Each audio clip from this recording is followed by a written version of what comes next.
تم ہمیشہ اللہ سے جواب مانگتے ہو، اس کے اشارے کی تلاش میں رہتے ہو، مگر جب وہ تمہیں جواب دیتا ہے تو تم اس جواب کو تسلیم نہیں کر پاتے ہو۔ اللہ تمہیں جس شخص کی حقیقت دکھا کر اسے تم سے دور کر دیتا ہے، تم پھر کیوں اس کے پیچھے بھاگتے ہو؟ اور جب وہ پیچھے بھاگنے پر بھی تمہیں نہیں ملتا، تب بھی تم اللہ کی مصلحت نہیں سمجھتے کہ جو چیز تمہاری ہے وہ تمہیں ضرور مل کے رہے گی، اور جو چیز تمہاری نہیں ہے تم جتنا بھی اس کے پیچھے بھاگتے رہو وہ تمہیں نہیں ملے گی۔ جو لوگ صبر کرتے ہیں وہ ہمیشہ سکون میں رہتے ہیں، ان کو پتہ ہے اللہ بہترین کرنے والا ہے۔ ایک دفعہ یاد کر کے دیکھو، کیا اس نے تمہاری کبھی کوئی ایسی دعا قبول نہیں کی جو تمہارے حق میں بہتر ہو؟ کیا تمہاری پسند کی کوئی چیز تمہیں کبھی عطا نہیں کی؟ ہو سکتا ہے جو تم نے مانگا ہو وہ کبھی تمہارے حق میں بہتر نہ ہو، یا یہ بھی ہو سکتا ہے اسے تم اتنے عزیز ہو کہ وہ تمہیں وہ دینا چاہتا ہو جس کا تم نے کبھی سوچا ہی نہ ہو۔ کبھی تم نے سوچا ہے، کبھی سوچ کے تو دیکھو کہ جو چیز تمہارے پاس ابھی تک نہیں آئی اس کے بغیر تم کتنا خوش ہو، تم کتنا سکون میں ہو۔ اور بعض اوقات جب وہ چیز مل جاتی ہے تب بھی انسان خوش نہیں ہوتا، اسے سکون نہیں ملتا جتنا اس چیز کے ملنے سے پہلے خوش اور سکون میں ہوتا ہے۔ تو اپنے دل پہ پکا یقین بٹھا لو کہ جو نہیں ملا اس میں ہی بہتری تھی، لیکن اب جو ملے گا وہ تمہارے ماضی کا ہر غم مٹا دے گا، ہر تکلیف پر خوشیوں کا مرہم لگا دے گا، کیونکہ جب وہ تمہیں بہتر نہیں دیتا تو بہترین دیتا ہے، جو تمہاری اور میری سوچ سے بہت دور کی بات ہے۔ دیکھو، جو تمہارے لیے بہتر ہوتا ہے اللہ اس سے تم سے کبھی دور نہیں کرتا۔ یہ اس کی شان ہی نہیں جس کے لیے تم اتنا تڑپے ہو، اتنا روئے ہو، اتنا اس کے پیچھے بھاگے ہو، اس کو تم سے دور کر دے۔ لیکن اگر اللہ تم سے کوئی چیز دور کرتا ہے تو یاد رکھو اس کے بدلے وہ تمہیں بہترین عطا کرتا ہے۔ امید نہ چھوڑنا کہ تمہارا وہی اللہ ہے جو ہاجرہ کا تھا، اس نے ہاجرہ کو پیاسا نہیں رکھا، وہ تمہاری التجا بھی رد نہیں کرے گا۔ آپ کی مشکلات اور ان کے حل میں اتنا ہی فاصلہ ہے کہ جتنا آپ کے ماتھے اور سجدے کی جگہ کے درمیان تک کا فاصلہ ہے۔ لوگ تمہیں بدنام کرنے کی لاکھ کوششیں کریں گے، لیکن یاد رکھنا عزت اور ذلت اللہ کے ہاتھ میں ہے۔ جو برا کہے چپ ہو جاؤ، جو ستائے اس پر صبر کرو۔ اللہ کی قسم ایسی طاقت بنو گے پہاڑ بھی راستہ دیں گے۔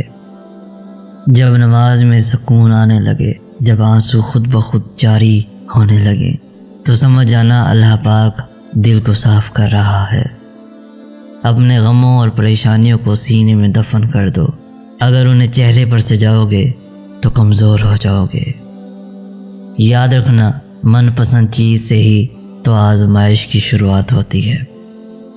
جب تم تدبیر کرتے تھک جاؤ، کاوشوں کے دریا بہاتے چلے جاؤ، ہر قسم کی شمع آزمائی کر چکے ہو مگر حالات بدلنے میں ناکام رہو، تو مایوسی کا گہرا لبادہ اوڑھ لینے سے پہلے سوچو تم با اختیار نہیں، ہر معاملے میں تو قطعاً نہیں، کوئی ہے جو فیصلہ کرتا ہے کہ کون سے حالات ہمارے لیے بہتر ہیں، سو اس کی رضا میں جھک جاؤ، کیونکہ جب اس کی رضا میں جھک جاؤ گے حالات خود بخود ٹھیک ہونا شروع ہو جائیں گے۔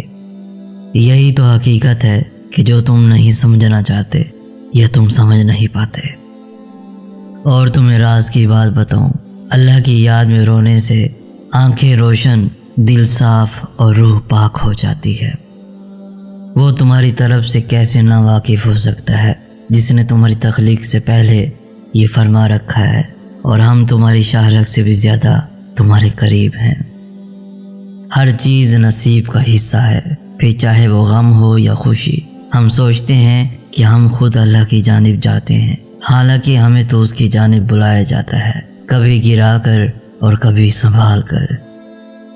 دوستو، دو چیزیں بڑی اہم ہیں، اللہ کا ڈر اور اللہ کا در۔ تم اللہ کو پکارو، وہ ٹھیک انہی لوگوں کو وسیلہ بنا دے گا جو تمہارے کام میں رکاوٹ بنے ہوئے ہیں۔ کیوں الجھے ہو مقدر کے ان سوالوں میں، امید والوں کو جلدی جواب مل جاتا ہے۔ اس پر بھروسہ رکھو اور دعا کے لیے ہاتھ اٹھاؤ تو اس یقین سے اٹھاؤ کہ وہ تمہیں سن رہا ہے۔ اور تم یاد رکھنا، قبولیت دعا میں تاخیر کا یہ مطلب نہیں کہ ہمارے کسی گناہ کی سزا مل رہی ہے۔ اللہ دراصل ہمیں اس لیے آزماتا ہے کہ میرا یہ بندہ مجھ پہ کتنا بھروسہ کرتا ہے، تو بس اپنا دل اس رب کی طرف متوجہ رکھیں اور منتظر رہیں اس کی رحمتوں کے۔ اس کے ہاں دیر ہے، اندھیر نہیں ہے۔ اور جب پریشانی حد سے بڑھ جائے تو استغفار کثرت سے کیا کرو۔ زندگی نے 2 چیزیں تو ضرور سکھائی ہیں، ایک تو اپنے آپ میں خوش رہنا، اور دوسرا اپنے خدا کے سوا کسی سے امید نہ رکھنا۔ اور پتہ ہے، جب انسان کے صبر کی آخری حد ختم ہونے لگتی ہے، بس پھر وہی سے پروردگار فرما دیا کرتا ہے کن، اور ناممکن پھر ممکن ہو جایا کرتا ہے۔ اور تمہیں پتہ ہے، دعا تمہاری نم آنکھ کو پھر سے ہنسا سکتی ہے، دعا اندھے کنویں میں بھی روشنی لا سکتی ہے، دعا سلگتی ہوئی آگ کو ایک اشارے پہ بجھا سکتی ہے، دعا تڑپتے ہوئے ہر گناہ کو یقین بنا سکتی ہے۔ تو تم کبھی بھی اللہ سے دعا مانگنا نہ بھولنا۔ اور جب انسان کو اللہ سے گفتگو کی عادت ہو جائے تو پھر سجدہ کیے بغیر اسے سکون نہیں آتا۔ انسان کو اللہ یاد آئے یا نہ آئے، لیکن 2 موقعوں پر ضرور یاد آتا ہے، جب وہ اس کو کچھ دیتا ہے اور جب اس سے کچھ چھین لیتا ہے۔